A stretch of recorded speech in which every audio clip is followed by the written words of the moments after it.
Hello everyone and welcome. Thank you for joining. For this late in the season video, we're taking a look at sniper rifle DPS. No exotics though, as they've already been covered separately.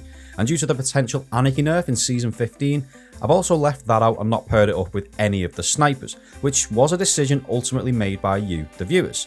And one last thing, everything has only been tested with a major spec mod and not a backup mag mod. Next season I will be revisiting snipers to pair them up with Anarchy, so if you'd like me to also test with a backup mag mod, let me know in the comments down below. I'm going to move through this video quite quickly after all the season is coming to an end and I wanted to get it uploaded ASAP. So with that in mind, the weapons tested are all coming onto screen now, of which there are 10. I'm going to list the perks as we cover each one individually. Now, some of these weapons have multiple perks that could be considered part of a DPS god role. After all, the perfect role in a lot of cases is subjective. And while not everything might have tactical mag or high impact reserves if available, they are all still very well rolled weapons. I've just had to test what I can with what's available. Another huge thank you goes out to Black Widower, who helped me test weapons and perks that I don't have myself. Now, the usual testing methods apply here, that being a single loader mod, nothing to boost reserves, and everything was equipped with a major spec mod. So in no particular order, let's look at the first sniper, Preadyth's Revenge. This is a 140 RPM sniper that sits in the kinetic slot and was tested with the perks Tactical Mag, Rewind Rounds and High Impact Reserves. While the damage per round for high impact reserves is on screen now against Carl, there's also a table appearing at the bottom to summarise those numbers. Based on that and the firing order, which I'll cover in a moment, 23 rounds in this test brought total damage to 452,944. What I found very interesting is with no mag perks, reserves sat at 20, however with tactical mag it went up to 23. Now in the past there have been some inconsistencies with rewind rounds, and while Bungie say they've fixed that, I haven't tested to see if there's still any strange goings on. So I've just stuck to the firing order on screen, which is the order I found when testing against Carl, and it starts from a magazine of 7. With this pattern you can fire 14 rounds without reloading, and after you do reload there's a full mag of 7 with 2 left in reserves, which will be auto reloaded if you're landing those shots. So that's 23 rounds with only 1 reload. Theoretically, you could put reserve mods on and increase that as far as 28 and still only reload once. And for anyone who's now wondering what the perk Rewind Rounds does, once you empty the magazine, it will auto reload from reserves based on the number of direct hits before. So with the firing order determined, total time for those 23 rounds was just 10.98 seconds, and with a total damage figure of 452,944, that brings DPS to 41,252. The second in the test is Succession. This is a 72 RPM sniper that also sits in the kinetic slot. It was tested with the perks Extended Mag, Reconstruction and Vorpal Weapon. Now, I've picked Extended Mag and not Tactical for one simple reason, and it's something I missed the first time I'd taken a look at this weapon, and it was then pointed out to me by viewers. Because of the slower reload with Extended, Reconstruction actually puts another round into the mag before the first shot can be fired, as shown on screen now. With Tactical Mag, which increases reload speed, that doesn't happen.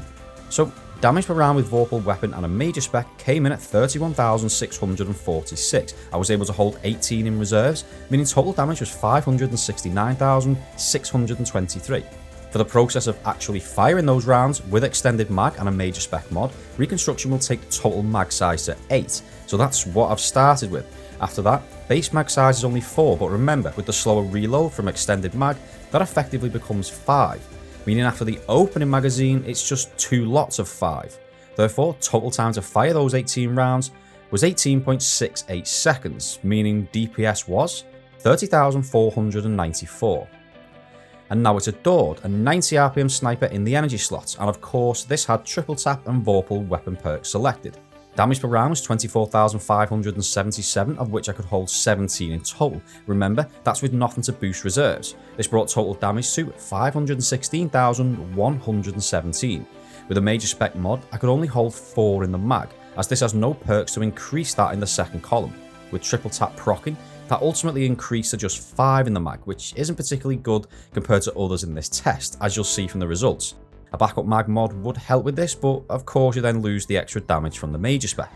This cycle consisted of 4 magazines of 5, that's with +1 in each from triple tap, and a final mag of 1. Having only 1 round in the final mag will reduce the average DPS value, but I'll talk a little more about that on the graph. Total time for this method was 21 seconds, meaning DPS came in at 24,577. which is the exact same as the damage per round, as there are 21 rounds that for this test taken 21 seconds to fire.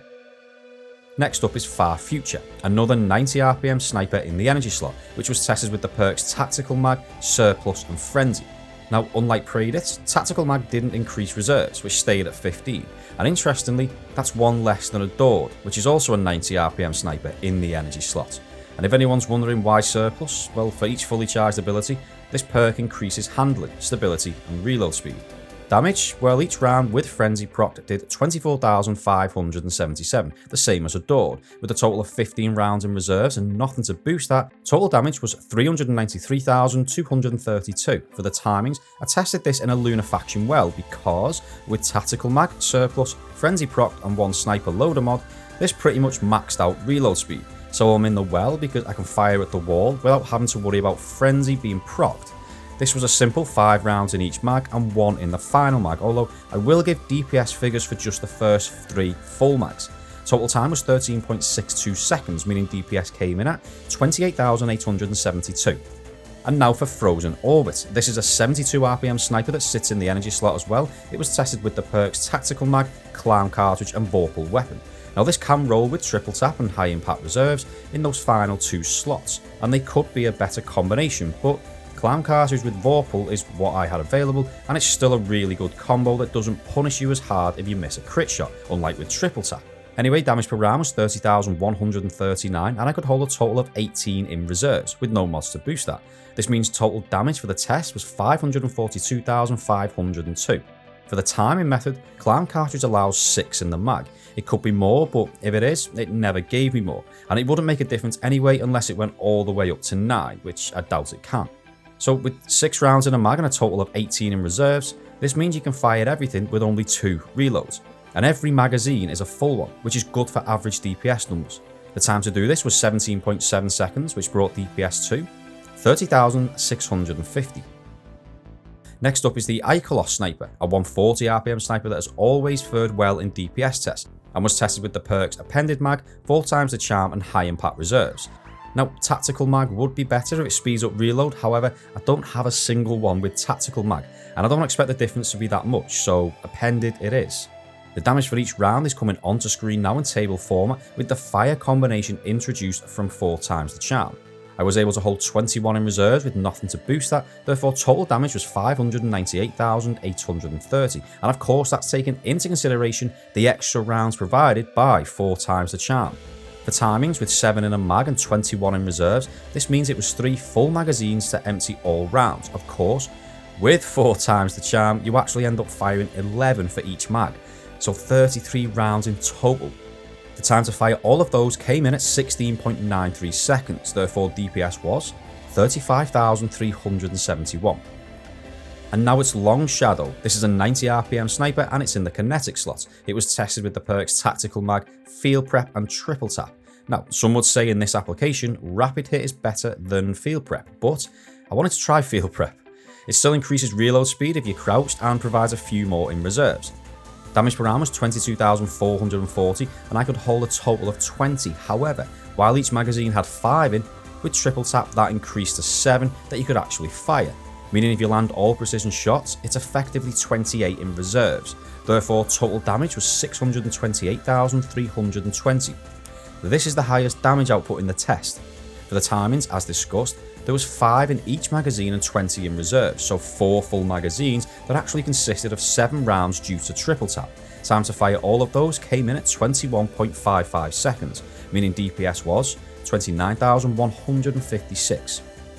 Up next is the Supremacy, a 140 RPM sniper that sits in the kinetic slot as well. This was tested with Appended Mag and Triple Tap. Damage per round was 16,955. It could hold 20 in reserves while each magazine had 7, except for the final one which was just 6. With Triple Tap, this became 10 for the full magazine, which was the first 2, and 8 for the final one. This means total damage was 474,740.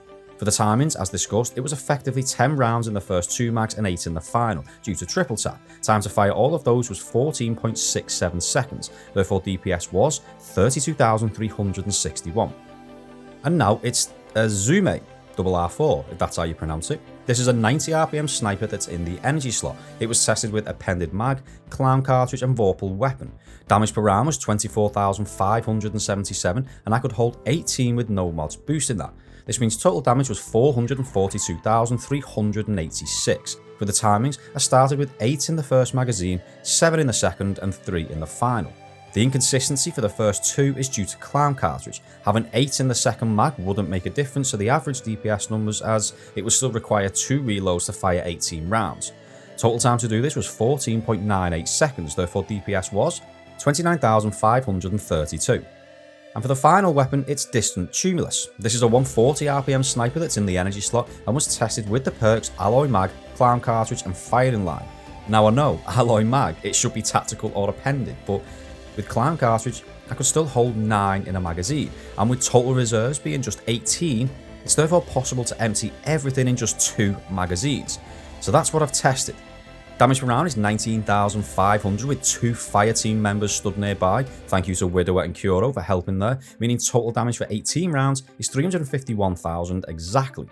For the timings, it's actually rather straightforward, just 2 magazines of 9. This is one of the absolute best combinations you can have with base reserves, as downtime, particularly with the intrinsically fast reload speed of 140s and then alloy mag, is kept to a minimum.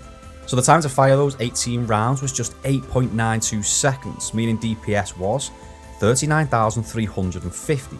Now, due to Clown Cartridge, this isn't a reliable result, and landing all those crit shots at max fire rate isn't easy either, but I wanted to demonstrate a best case scenario.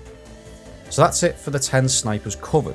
Therefore, coming onto the screen now is a table ranking them all in order of DPS from best to worst, and I've also thrown the 5 exotic snipers in there as well for comparison's sake.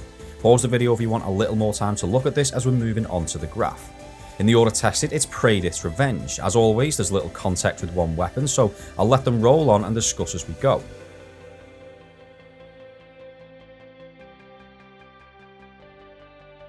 Succession now, and it can't really compete with the Vogue Sniper. Preadyth may do less damage per round, but the faster fire rate in 14 rounds without reloading due to rewind rounds is just too much. Even with Succession's large opening mag, it's still unable to come close. It has much better total damage, but you won't see that benefit until after around 15 seconds. However, this is comparing Succession to the best in the test, so don't rule it out just yet.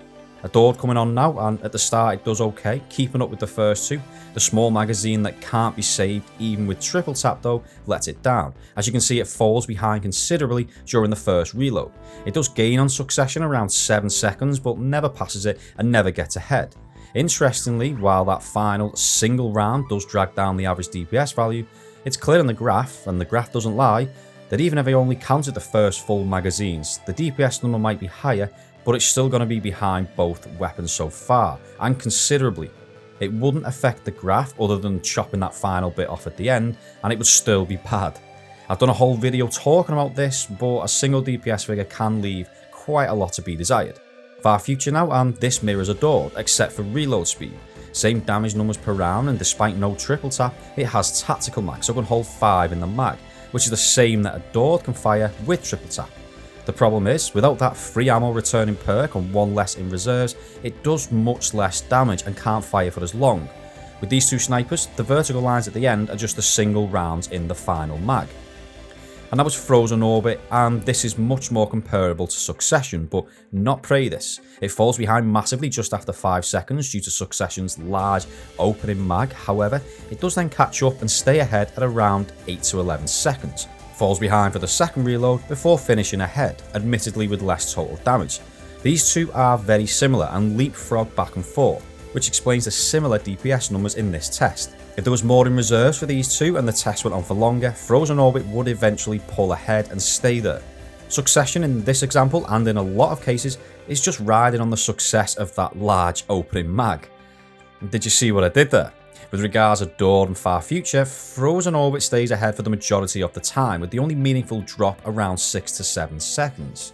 The Ikelo now, and being the strong performer that it is, catapults itself ahead from around 7 seconds, very briefly drops below Succession around 13 seconds, and is then on its way for the second highest total damage in the test.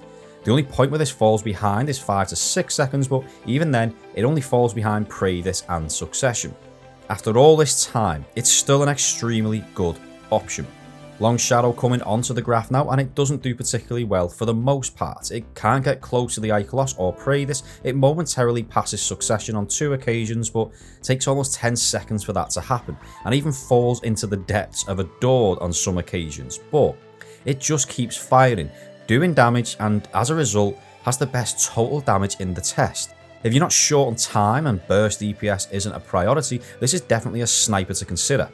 The Supremacy now with an okay start, a very strong mid-range even if it's not the best, and it takes that strength into the endgame, and for the last round fired, maybe 2, has the highest damage short of only the Ikelo. Of course, it's now run out of ammo, allowing plenty of other snipers that can carry on firing at this point to then pass.